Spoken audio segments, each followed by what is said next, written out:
Good afternoon and welcome to FDN News. I'm SANTIAGO. Our top story this week, the DMA department purchases a drone.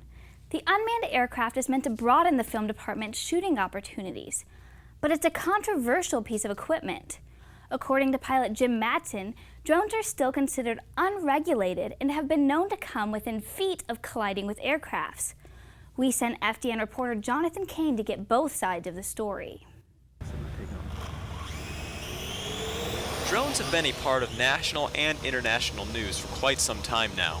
Whether it be military drones or just remote-controlled toys, these robotic creations are becoming part of life as we know it. And the university has recently purchased one of its own.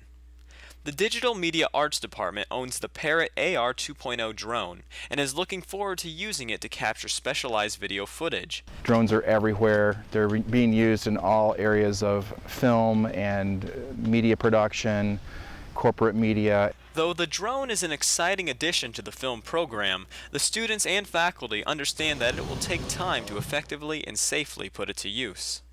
I think it's going to come through training. It's going to come through just proof positive that they can be used effectively and safely. The media students are excited about this new opportunity, but what about other students from different majors? I don't think it's a big deal if the DMA department won't use it to violate privacy. Personally, I think that'd be really cool. Like just walking along and you're just like, oh look, a helicopter, that's pretty cool, it's recording me. Overall, students seem very open to this new addition, and the administration appears to be backing it up as well. We spoke to Dr. EMBERTON, and she made it very clear that she wants the best technology for all students here at HU. She also assured us that all security issues would be handled very carefully. However, there's another side to this issue that must be considered. Is this drone legal? Air traffic control seems to have no knowledge of the whereabouts of drones. They're difficult for pilots to see. We learned that though drones are currently legal for colleges to use, there is still quite a bit of uneasiness about having drones flying around.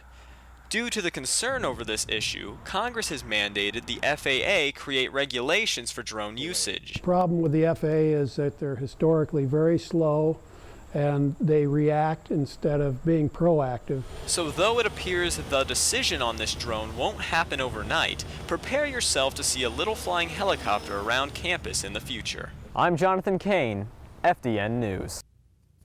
DMA supervisor Nathan Hartman told us the university still has to jump a lot of legal hurdles before students can use the drone. If you work on campus, you've probably noticed reduced hours. The university says it's all part of a different budget strategy. Several departments have received budget cuts. In fact, students have been left without jobs. But the school's president, Dr. SHERILYN told us that despite the cuts, the university actually has a larger budget than previous years. This year, the school sat down and looked at what each department have been spending over the past 5 years and compared it to what they've been given. They then created new budgets for every department based on their findings. Overall, our budget is actually higher. We're bringing in more revenue this year. So when you hear budget cuts with a new budget, that's always true. You've moved some money from here, some money from there, but you also will see some areas that really got additions to their budgets, and that was to try to move us forward in some areas. EMBERTON says the university is doing its best to make sure that every department has what it needs. The location of the Sierra Leone J-term trip has been changed because of the deadly Ebola breakout. The African country is currently under a nationwide lockdown in an attempt to slow down the spread of the virus. CNN recently reported that Ebola cases in the country could rise as high as 1.4 million by January. Trip leader Emily CARBAUGH told us that at the end of last school year, the trip was still good to go. But mid-summer, the university told her the trip was canceled because of the potential health hazard. Ebola broke out in Sierra Leone, and it wasn't quarantined to any one area, so we couldn't be sure not to come into contact with it no matter where we went in Sierra Leone. Sierra Leone team will now be traveling to Spain. CARBAUGH says the team supports the change. Students will soon have a new alternative to SubConnection, or better known as Hubway. Jimmy John's will soon be opening in Huntington. The new store will be located at 2940 Walmart Drive next to the Sears Optical. It will offer dine-in, drive-through, and freaky fast delivery. All the students we spoke with are excited about the new sub shop. The general contractor exclusively told us that Jimmy John's is set to open on October 14th. This past weekend, nearly 100 students headed to the annual all-campus, off-campus retreat, better known as ACOC. The Student Senate organized this event. It included lots of group games, worship, s'mores, and a campfire.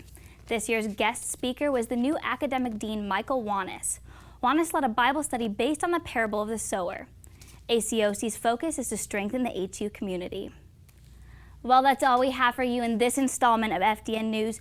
Don't forget to check us out online at forresterdigital.net and follow us on Twitter at FDN_news. As always, thank you for joining us. Have a great weekend, and we will see you next week.